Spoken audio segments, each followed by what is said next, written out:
We've kept you waiting. Now, here's the story.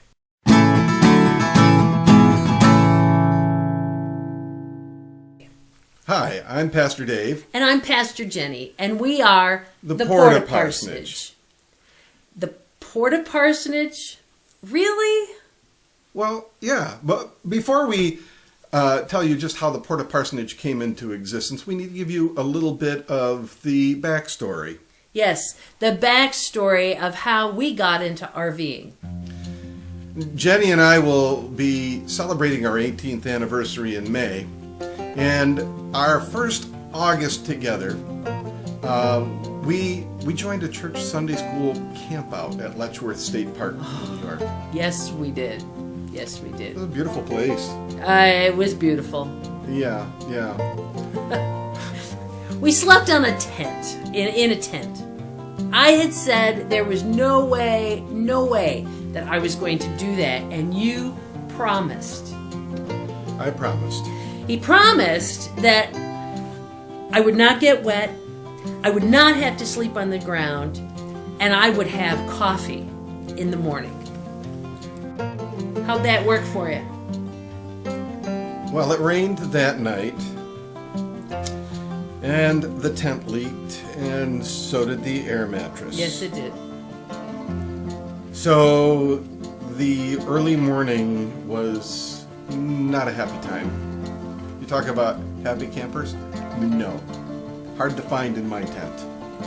I was the preacher's wife, and I did my best to put on my happy preacher wife face, but it was hard. And after that experience, I said, that's it. No more. Don't ever ask me to do that again. The only thing that saved my life is that somewhere in that campground, I found coffee. He did.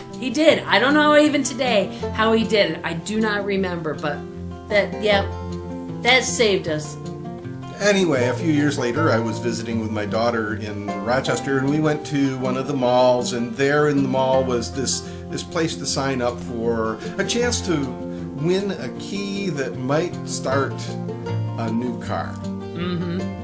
So I took a chance, and it was about a year later. So this is roughly 5 years after that first camping experience.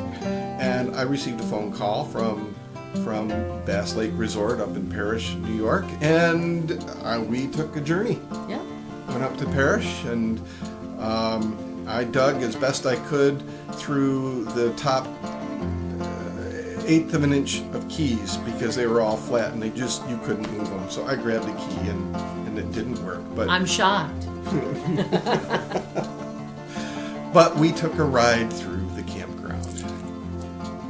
The tour of the campground was really amazing, and of course we saw the wonderful cabins, and we saw the park models of the campers, and I just started to get this feeling of family and some escape time, some free time away, and being out in the sunshine, and of course it was a beautiful place.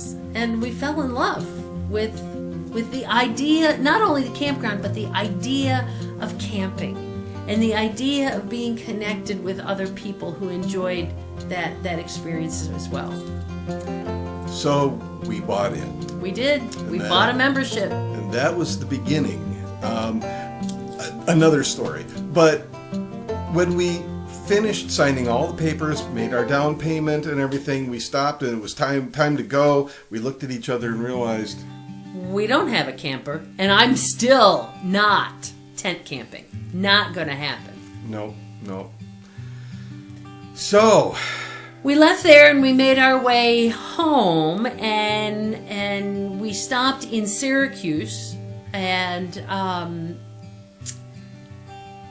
we found a Popup Camper. We bought our camper on the way home. Yeah. And that's where that started. It was about a year later. It was in August, and I got tired of setting up that pop-up. It was a hot, sunny summer day, and he sunburn his head, and I forgot my hat. And the time I got to where he had set up the camper, because I had been working that day, he looked miserable. So we went shopping, and we found ourselves a little Kodiak, a hybrid travel trailer.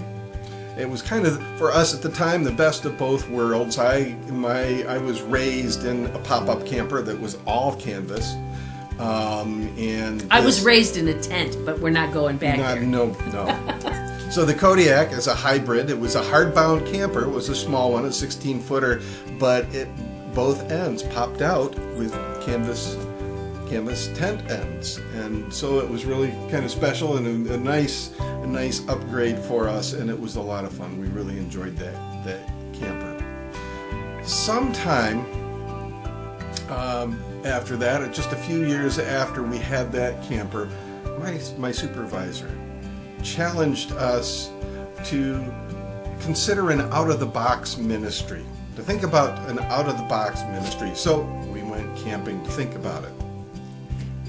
Suddenly we realized we could do ministry in the campground. Right in the campground. Offer worship services and whatever. And so our camper became the PortaParsonage. Porta being movable, and parsonage, well, that's where the preacher lives. Yeah, and so PortaParsonage was born. We realized that we weren't ready to, obviously, full-time yet, and we are still not ready to do that. But we have since, and we'll show you some of that down the road here. We'll put together another video with some of our experiences as PortaParsonage and doing ministry out on the road. But that's our story in a nutshell. Yeah. Many other stories that we could share, but that's where we are. So, we appreciate your watching. Make sure that you click like for the video, that you subscribe and click the bell notification so that you will know when other parts of our story come out. We'll see you again soon here at The PortaParsonage.